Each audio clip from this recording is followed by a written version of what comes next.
Энэ үйлдэлийг Нороосон бомын бие өмгөөлөгч Содондар шат хамтран гүйцэтгэсэн байгаа. За өмгөөл итгэлийн сэдэв бол хуучин мэрэгдийн үйл ажиллагаа эрхлэх эрхгүйгээд шүүхэд төлөөж байгаатай холбогдох хэрэгцээ асуудал гэсэн сэдэв байгаа. За тэгээд та бүхэн мэдж байгаачлан эргэсэн чадамжтай иргэний итгэмжлэгчсэн төлөөлөгч шүүхийн процесс төлөөлөх боломж бол Монгол Улсын хувьд бол нээлттэй байна. За итгэмжлэгчсэн төлөөлөгчдөд юуг хамаарч үзэж байгаа юм бэ гэхээр мэргэжлийн бус этгээдийг гочлон авч үзэж байгаа юм зүйл байна. За тэгэхээр мэргэжлийн бус этгээд гэдэгт одоо итгэмжлэгчсэн төлөөлөгч гэдэгт хэнийг хамааруулж үзсэн юм бэ гэхээр за хуучин сонгон шалгалтанд ороогүй, хуучин сонгон шалгалтанд ороод тэнцээгүй, түнч нь одоо эргэцэн боловсрол эзэмшээгүй хүн бусдыг төлөөлөд шүүхийн процесс орж ийнэ гэсэн ийм бол байдал байгаа. За энэ этгээдийг яагаад үйлчлүүлэх сонгодог юм бэ гэхээр за өмгөөлөгчдөөс бага хөлсөөр ажиллах. За түүнчлэн энгийн иргэд итгэмжлэгчсэн төлөөлөгч авахдаа өмгөөлөгчөж андуурах тохиолдол бол ийм хоёр хүчин зүйлээр итгэмжлэгчсэн төлөөлөгчийг сонгож байна гэж харж байгаа. За үүнээс одоо ямар үр дагавар үүсэж байна гэхээр нэлээд одоо олон үр дагавар үүсэж байгаа. Та бүгдээ харж байгаачлан итгэмжлэгчсэн төлөөлөгч нараар өргөжлөж буй иргэдийн их аж сонирхол хөндөгдөх. За шүүхийн байгууллагад иргэдийн итгэл буурах. Монголын хуульчдын холбооны гишүүн нийт хуульчдын нэр хүнд буурах. Хуульчдын үйл ажиллагаа явуулах зах зээл боломж саадуулах. За мэргэжлийн бус этгээд хууль мэдэхгүй байгаа, хууль тайлбарсны улмаас процесс ажиллагаа удаашрах. Өөрөөр хэлбэл итгэмжлэгчсэн төлөөлөгч маань нөгөө үйлчлүүлэгчтэй адилхан хууль мэдэхгүй байх тохиолдол бол эргээд нөгөө шүүхийн процессыг удаашруулах байдал бол үүсгэнэ гэж. За тэгээд хууль тайлбарлаад ирэхэд шүүхийн нөгөө төвийг сагсан байдал алдагдах. Нөгөө талаас одоо нэг хүндэн тайлбарлаад эхлүүл тийм одоо нөгөө төвийг сагсан байдал бас сөрөг үр дагавар үүсгэх ийм талтай байна. Тэгэхээр хуульчдын одоо их ашигласан тохиолдол бол маш олон талаас шууд босоор нөлөөлж байгаа юм. Нөхцөл байдал бол үүсэж байгаа. За тэгэхээр хуульч мэргэжил гээд байгаа. Нийгэмд бол энэ бол зайлшгүй чухал мэргэжил. Яагаад зайлшгүй юм бэ гэхээр хоёр нийт их ашиг байна гэж үзэж байгаа. За нэгд бол үндсэн хууль заасан хууль зүйн тусалцаа авах хэрэг бол хүн бүрт олгогдсон байна. Тэгэхээр хууль зүйн тусалцаа авахын тулд хуульч мэргэжил зайлшгүй байх хэрэгтэй. За дараагийн нэг нийтийн ашиг сонирхол бол хуульч мэргэжил бол нийгэмд ажил үйлчлэг үзүүлж байгаа тийм ээ. Тэгвэл тухайн ажил үйлчлэгээ маань тодорхой стандарт нийцсэн байна тийм ээ. Биднээс өнөөдөр ердийн одоо хүнсний бүтээгдэхүүн авлаа гэхэд тодорхой чанар хангасан зүйлийг авч яадаг. Ягаад тодорхой чанар хангасан бэ гэхээр төрөөс түүнийг баталгаажуулж өгдөг тийм ээ. Энэ стандартаас доогоор бараа бүтээгдэхүүн бол Монгол Улсын зах зээлд худалдахдаггүй гэсэн. Ийм зүйл бол зөвхөн одоо бус бараа бүтээгдэхүүн төр байдагчлан өмгөөлөгчийн одоо үйл ажиллагааны стандарт хүртэл ийм чанар байх ёстой гэж үзэж байгаа. За ийм хоёр их ашигын үүднээс хуульч мэргэжил одоо оршин тогтнож байна гэж ерөнхийдөө харж байгаа. Юуны үндсэндээ хуульчийн эргэсэн байдлын тухай хууль бол хуульч гэж хэнийг хэлэх вэ гэж тодорхойлсон байгаа. Та бүгд мэдэж байгаачлан хуульчийн мэргэжлийн үйл ажиллагаа эрхлэх зөвшөөрөлтөй этгээд гэж. Хуульчийн мэргэжлийн үйл ажиллагаа эрхлэх зөвшөөрөл гэж юу хэлэх юм бэ гэхээр за хуульчийн мэргэжлийн үйл ажиллагааг энэ хуулиар тогтоосон зарчим шаардлагын дагуу эрхлэн явуулах эрхийг баталгаажуулсан албан ёсны баримт бичиг гинэ гэж. Тэгэхээр хуульчийн эргэсэн байдлын тухай хуулинд бол тодорхой хуульч этгээд маань мэргэжлийн үйл ажиллагаа явуулахдаа тогтоосон зарчим тийм ээ шаардлага нийцсэн тодорхой стандарт бүхий үйлчлэгийг нийгэмд бол олгож байгаа тийм ээ. За энийг нь одоо хуульчийн эргэсэн байдлын тухай хуулинд яаж хийх юм бэ гэхээр нэр хүндийн болоод хариуцлагын тогтолцоо тийм ээ. Мэргэжлийн нэр хүнд болон хариуцлагын тогтолцоогоор дамжуулж энэ стандартыг хангаж байхыг зорж байгаа. Гэтэл мэргэжлийн бус этгээд маань ороод ирвэл энэ тогтолцооны гадуур тийм ээ. За хуульд нийцэхгүй мэргэжлийн бус зөвлөгөө өгөх. Үүн үндсээр иргэд тохиогч үлдэх тийм ээ. Ийм байдал бол байна.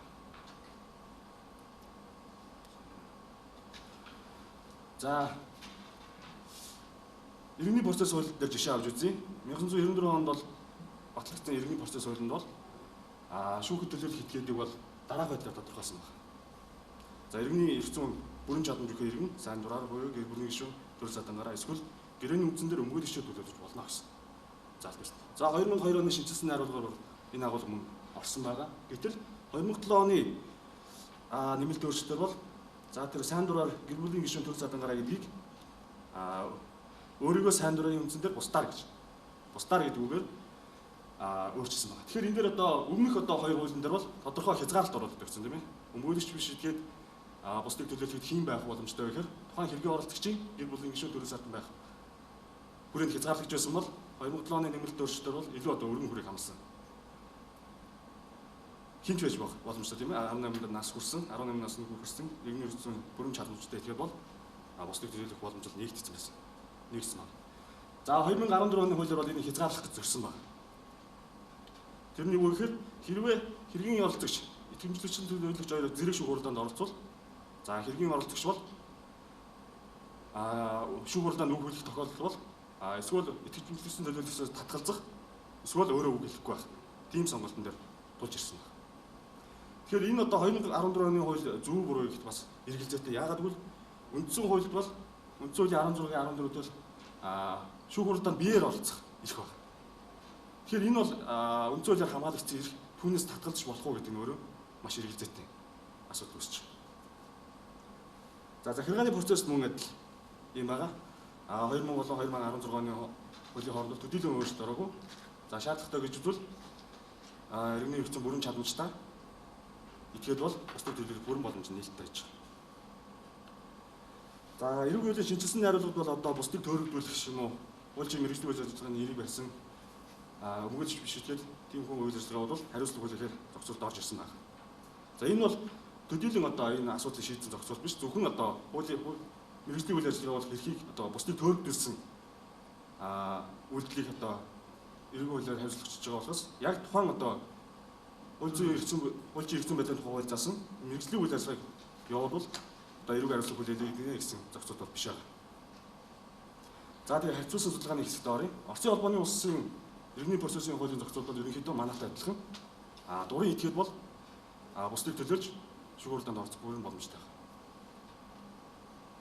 За Герман холбооны бүгд Герман улсын хувьд бол манайхаас тис өөр. Зөвхөн одоо шүүх хурлаанд өмгөөлөгч оролцдог юм тогтолцоо гэж байна. За тэр дундаа бол одоо холбооны шүүх болон орон нутгийн шүүхийн хооронд өмгөөлөгч бүрэн ялгаатай. Холбооны шүүхт бол тодорхой одоо шаардлага хангасан өмгөөлөгч одоо зөвхөн өмгөөлөгч биш тодорхой одоо хүлээн зөвшөөрөгдсөн шаардлага хангасан өмгөөлөгч бол холбооны дээд шүүхийн хуралдаанд бол оролцох. Өмгөөлөгч дотроо ангил хийсэн байна. Тэрнээс биш одоо бусд одоо жирийн иргэн юм уу? Тэгэхээр бол эрчим чадамжтай этгээдийг төлөөлөх бол хаалттай байна.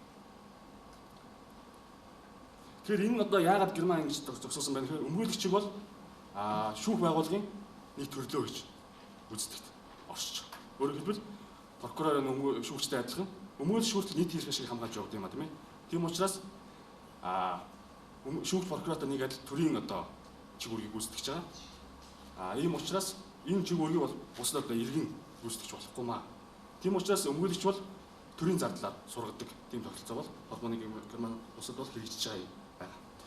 За Америк нэгдсэн улсын хувьд Германаас ялгаатай. Герман бол зөвхөн өмгөөлөгч орж ирсэн бол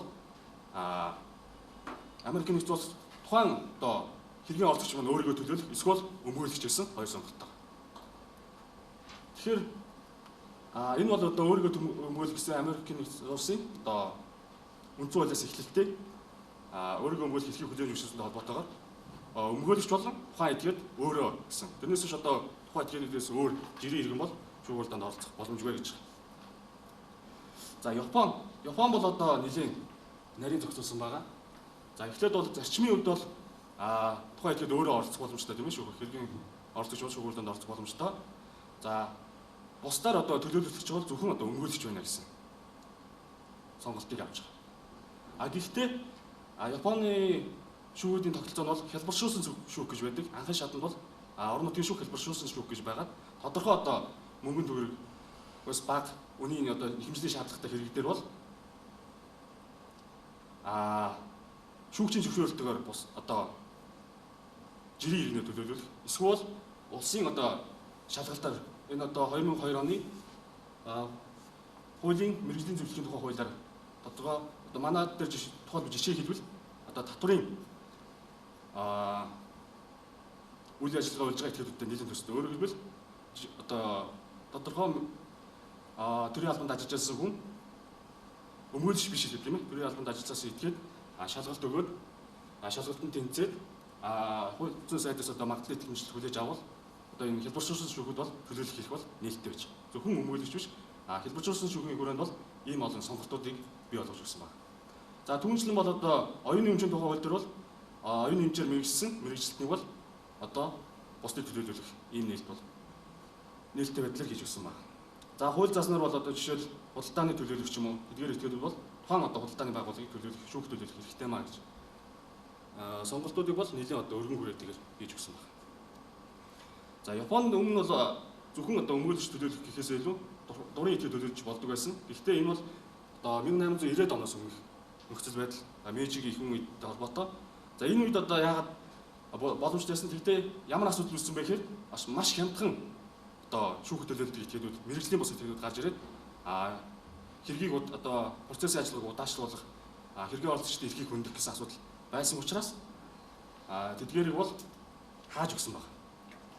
Энэ туршлага дээр үндслээр зөвхөн одоо хэргийн оролцогч тухайн шүүхүрд өөрөө оролцож болно. Эсвэл хин нэгний төлөөлөгч бол зөвхөн өмгөөлөгч төлөөлөх гэх юм өмгөөлөгчөөр төлөөлөх ёстой гэсэн зарчмыг бол барьсан байна. За тэгээд кейс судалгаа 2 кейс авч үзсэн байгаа. За энэ бол яг бодит амьдрал дээр болсон кейсүүд байгаа. За иргэн зэнд бусдаа байгуулсан үйлдвэр худалдаа авах гэрээнд маргаан үлсэнд бол хууч өмгөөлөгч гэх энд хандсан. Энтэй эрх зүйн тусламж гэрээ байгуулж нотариотоор итгэмжлэл хийж өгсөн. Нотариотоор итгэмжлэл хийж өгсөн. Энийг зөвлөсний дагуу иргэн хэргийн шүүхэд нэхэмжил гаргасан. За хэрэг шийдвэрлэх ажиллагаа нь энэ зээг төлөөлөн оролцсон гэтэл шүүх хуралдааны үеэр зээг хуралдаанд хуралд үг хэлж болохгүй. Хэрэг та үг хэлэхээр бол итгэмжлэгдсэн төлөөлөгч энэ нь үг хэлж болохгүй гэж хязгаарласан. Зэн энийг тус шүүхийн хурлын үеэр хууль өмгөөлөгч биш гэдгийг мэдж авсан буюу зэ дахин өмгөөлөгчийг хөлс авсан гэсэн юм. Өөрөөр хэлбэл тухайн этгээд маань төөрөгдсөн байж байгаа тийм ээ. Очоод шүүх хурлаанд үг хэлсэн боловч за итгэмжлэгдсэн төлөөлөгчийн зөвхөн үг хэлнэ гэсэн хязгаарлалттай байгаа учраас асуудал үүсэн байна. За дараагийн хэрэг бол за иргэн хэн 2010 онд цуслангийн газар эзэмшиж аваад өөрийн газартаа хашаа барьсан. Тэгээд 2011 оны намын хашаан дээр очоод баруун талын айлын тус дүүргийн цагдаа гэх Б их залууг хашааг өөрийнх нь газар дээр хашаа барьсан байна гэдээ хашааг нураасан байсан. Хэв болон бай нарын эвийн журмаас шийдвэрлэх боломжгүй болсон тул хэн шүүхэд хандгаар өмгөөлөгч хайсан. Өөрийн төрлийн эрг их хүнээс зөвлөгөө авч ганцхан телевизэд хуулийн зөвлөгөө өгдөг нэвтрүүлэг хөтэлдэг. Маш сайн өмгөөлөгч зөвлөсөнд бол хэн шууд очиж уулзаад итгэмжлэл хийж өгсөн гэсэн байна. За тус хэргийн шүүх хурлаанд хэн төлөөлөн оролцсон бөгөөд ялагдсан гэж. За хэргийн шийдвэрлэх ажиллагааны явц хэргийн эрх ашиг сонирхлыг хамгаалах талаар ямар ч арга хэмжээ аваагүй. Мөн шүүх хурлын явцад Б болон түүний өмгөөлөгчийн авилгачлал өөрчлөлт хийхдээ бүлүүлгээр дамжсан буюу тус хэргийн шүүгчийг доромжил хуралдаанаас хөөгцсөн байна гэж. Тэгэхээр өөрөө мэрэгжлийн бус үйл ажиллагаа явуулж байгаа үүний жишээ. За тэгэхээр энэ сэдвийн хүрээнд одоо судалж үзээд ямар одоо шийдэл яаж болох вэ гэхээр хамгийн гол зорилго бол хэргийн шийдвэрлэх ажиллагааны явц бусдыг төлөөлөх явдлыг мэрэгжлийн бус этгээд ашиглах үйл ажиллагаа тассан зогсоох шаардлагатай байна гэж. За бодлогын шийдлүүд ямар байж болох вэ гэхээр эхлээд бол одоо 1994 оны иргэний процесс хуулийг сэргээх тийм ээ. Зөвхөн одоо хэрвээ тухайн этгээдийг тухайн этгээд маань хэрвээ хэмнэн шийдэл олох боломжгүй байгаа тохиолдолд төр саатан төлөвлөдөг тийм ээ. За эсвэл өмгөөлөгч бус этгээд бусдыг төлөөсөн бол хөлс авахгүй байх. Хөлс авсан бол эрүүг ажил хүлээх. Ийм зохицуулт бол бас байж болох. За эсвэл итгэмжлэгдсэн төлөөлөгчөөр яваад байгаа этгээдийг Японтой адилхан тодорхой одоо шалгалтанд оруулаад тодорхой одоо анхан шатны шүүхэд бол төлөөлөх эрхийг олгох. Ийм зохицуулт бол байж болох. Нэгэн тодор тэр хүн ингээд үйл ажиллагаа явуулаад байгаа учраас түрийг хаа болохгүйгээр тодорхой одоо шалгалтанд дэмжүүл одоо тодорхой анхан шатны шүүхэд бол оролцох боломжтой юм аа гэдэг нээж өгөх. Өөрөөр хэлбэл зохицуулт хийх шаардлагатай байна гэсэн гол санааг өндөрлөж. За анхаарал хандуулсан баярлалаа.